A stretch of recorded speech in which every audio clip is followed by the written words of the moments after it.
Good morning, and welcome to Redeemer Lutheran Church. I'm Pastor Gary Lodeholt. There's a pretty strong connection between the Lutheran Church and the Moravian Church. In fact, we share full altar and pulpit fellowship, which means Lutheran pastors can serve Moravian churches, and Moravian pastors can serve Lutheran churches. It is understood that the way we see Jesus is so similar that we can share that fellowship. You may not know much about the Moravians. They are a small community here in the United States. But you may have seen some churches which put out a multi-pointed lighted star at Christmas and especially during Epiphany. These are actually called Moravian stars, and their use was started by the Moravians. Now, I'm telling you all that because this week we are looking at the lives of people whom the church remembers and commemorates in May, and one of those is a man named Nicolaus Zinzendorf. Zinzendorf had a life of faith that was deep and spiritual. He was born into a prominent family, and his father was the local baron.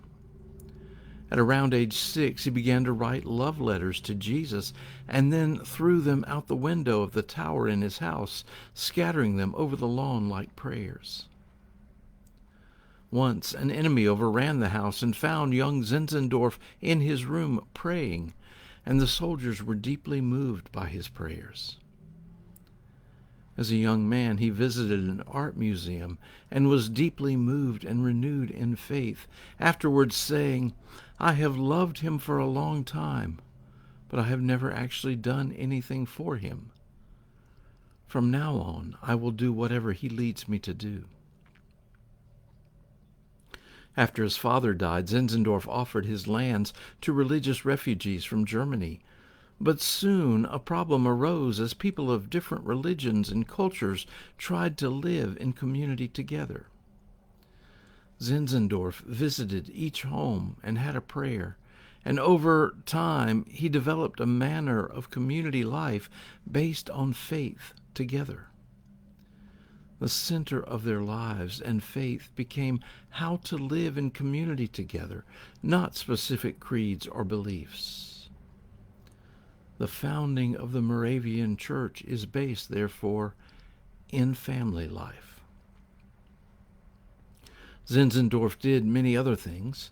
He opposed slavery, sent missionaries to the West Indies, and he even visited Pennsylvania himself, one of the few European nobility who did that.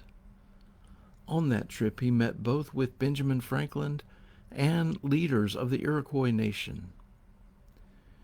In addition to all that, Zinzendorf is probably even more well known as a hymn writer, although many of his hymns have now fallen into disuse. He died on May 9th in 1760. The other person we want to look at briefly today is John Calvin, who is remembered on his death day in 1564. Calvin's life doesn't have all the twists and turns that we see in Zinzendorf's, but that doesn't mean it was without drama. He was a good student, getting his master's degree by age 19. His father wanted him to study law, but after his father died, Calvin changed to explore literary scholarship. Not long after that, he experienced a sudden conversion to Protestant viewpoints and devoted himself to the cause of the Protestant Reformation. More a scholar and theologian than a preacher, Calvin eventually systematized Protestant theology and spelled it out in his work, Institutes of the Christian Religion. Frankly, systematic theology can be dense and hard to follow, but from this time on, Calvin lived in communities that attempted to follow his understanding of the faith. Sometimes things went well, and at other times not so well, and Calvin would be driven out, only to return later. Calvin continues to be a theologian who must be studied and considered even today. While he's not directly tied to them, it is often thought that Presbyterian churches were largely influenced by Calvin's theology. Still, today, I have to go back to Zinzendorf and his line after his own conversion. I have loved him for a long time, but I have never actually done anything for him.